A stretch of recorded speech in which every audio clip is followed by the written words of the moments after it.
বন্ধুরা, তোমাদের কি এই রকম ডিজাইনে পাইপিং বসাতে সমস্যা হয়? তাহলে কিন্তু আজকের ভিডিওটা তোমাদের খুব মনোযোগ দিয়ে দেখতে হবে। তো অনেক সময় কিন্তু এই রকম ডিজাইনে অনেকেই পাইপিং বসাতে গেলে জড়িয়ে ফেলে। তো আজকে আমি তোমাদেরকে এত সুন্দর করে এই পাইপিংটা সেট করে দেখাবো, তোমরা দেখেই বুঝতে পারবে যে কত সহজে এই রকমভাবে ফিনিশিং চলে আসবে। তো এই যে এই পাইপিংগুলো আমি দেখো এখানে নিয়ে তোমাদেরকে পুরো কাটিং করে কেটে তারপর দেখিয়ে দেব যে এটা কিভাবে তোমরা সেট করলে সব থেকে বেশি সুন্দরভাবে এই রকম ফিনিশিং দিতে পারবে। তো দেখো বন্ধুরা, এখানে আমি একটা পিঠের কাটিং আগে থেকেই করে নিয়েছি। তো এর মাপটা তোমাদেরকে বলে দিই, তারপরে আমি এর ওপরে ডিজাইন করে পাইপিং সেট করে দেখাবো। তো দেখো লম্বার মাপটা আমি কিন্তু 15তে রেখেছি, আর এই দিকের কাঁধের মাপটা 6.5 রেখেছি। এবার এই যে বুকের লাইন, এটা আমি 11 রেখেছি, আর নিচের লাইনটা দেখো 10 রেখেছি। তো আমি আমার মাপ অনুযায়ী আমি এটা কাটিং করে নিয়েছি। তো এখানে আমি এই মাপটা বসিয়েই কিন্তু আরও একটা লাইনিং আমি ভিতরে দেওয়ার জন্য কেটে নিয়েছি। তো এই যে এই মেন ফেব্রিকটা আমি সাইডে রেখে এই লাইনিংটা সুন্দর করে এর ওপরে বসাবো, বসিয়ে আমি কাটিংটা করে তোমাদেরকে দেখাবো। তো চলো আমি এই লাইনিংয়ের উপরে ড্রয়িংটা আগে আঁকবো, এঁকে তোমাদেরকে পাইপিং সহ কিভাবে সেট আপ করবে দেখিয়ে দেব। এবার মাপটা দেখো, আমি কিন্তু গলার দিকে দেখো 3 ইঞ্চিতেই পয়েন্ট করেছি, পুরো 3 ইঞ্চি থাকবে এখানে। এবার সোজা নিচে চলে আসবো, নিচে এই দিকটা দেখো 3.5 ইঞ্চি পয়েন্ট রাখবো। তো নিচের দিকটা যার যতটা পিট কাটিং পড়তে মনে হবে সে ততটাই ছেড়ে রাখবে। আমি এখানে 4.5 ইঞ্চি দেখো রেখেছি, রেখে এখান থেকে আবার কিন্তু এই দিকে দেখো আমি 3 ইঞ্চির বেশি নিয়েছি, মানে 3.5 ইঞ্চিতে একটা পয়েন্ট করেছি, করে দেখো এইরকম করে পয়েন্ট আমি বার করে নিলাম। তো এবার দেখো, এবার এই যে উপরের পয়েন্ট থেকে নিচের পয়েন্ট, এই দুটো দেখো মিলিয়ে আমি কিন্তু দাগটা টেনে নেব। তো এইভাবে দেখো লাইনটা আমি ড্র করে নিলাম। তো এটা একটা চারকোনা শেপ আঁকা হলো। এবার তোমাদেরকে ডিজাইনটা আমি এঁকে দেখাচ্ছি।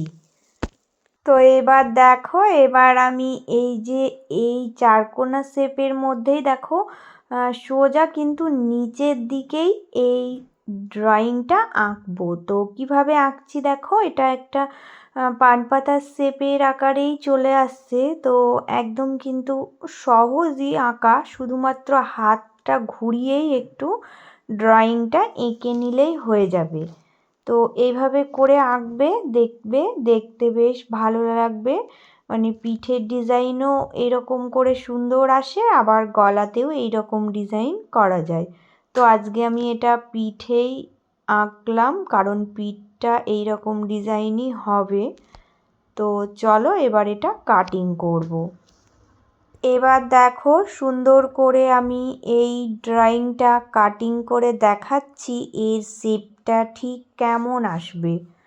তো কাটিং করার পরেই তোমরা বুঝতে পারবে যে ডিজাইনটা কেমন বেরিয়েছে।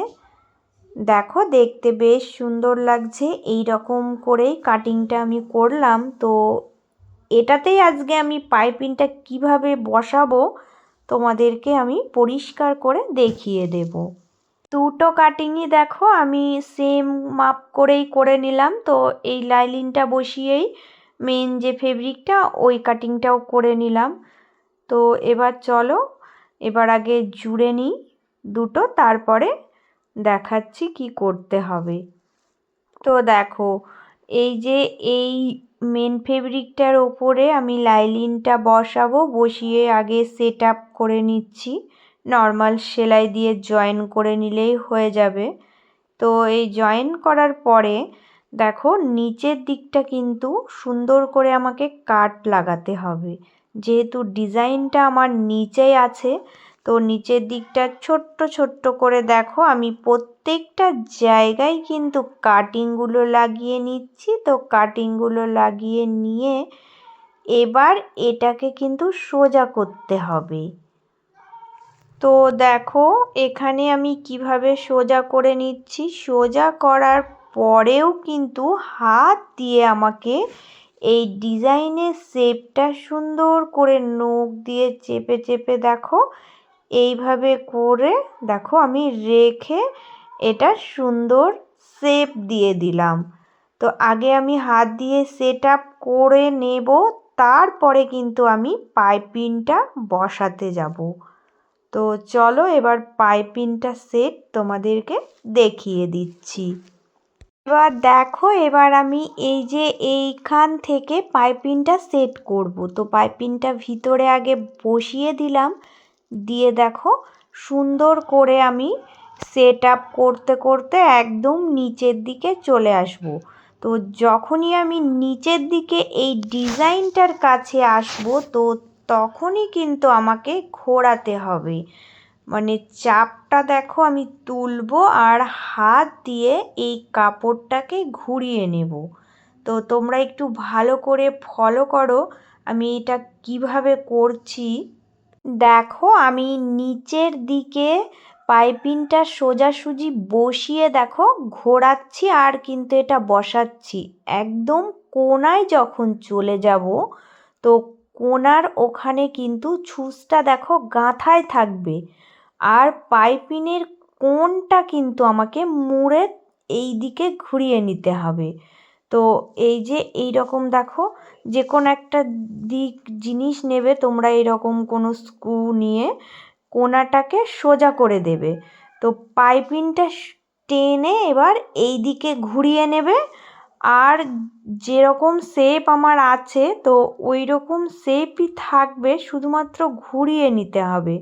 তো পাইপিংটা ঘুরিয়ে বেঁকিয়ে দেখো আবার এই দিকে ওই রকম ভি শেপই করে নেব। তো যেরকম নিচের দিকটা ডিজাইন আছে, মানে যেরকম খাঁজ কাটার ডিজাইনই হোক না কেন, পাইপিং সেট করতে গেলেই কিন্তু তোমাকে কোণাটা ঘোরাতে হবে, না ঘোরালে কিন্তু জড়িয়ে যাবে, একসাথেই কিন্তু টেনে সেলাই কখনোই করবে না। তো হাত দিয়ে কিন্তু আগে থেকে পাইপিংয়ের ওপরে সিটটা সুন্দর করে বসাতে হবে আর পাইপিংটাকে ঘুরিয়ে ঘুরিয়ে সেট আপ করতে হবে। তো কোণা যদি ভালো করে সেট আপ না করা হয় তাহলে কিন্তু কোণাটা ভাঁজ হয়ে মুড়ে থাকে।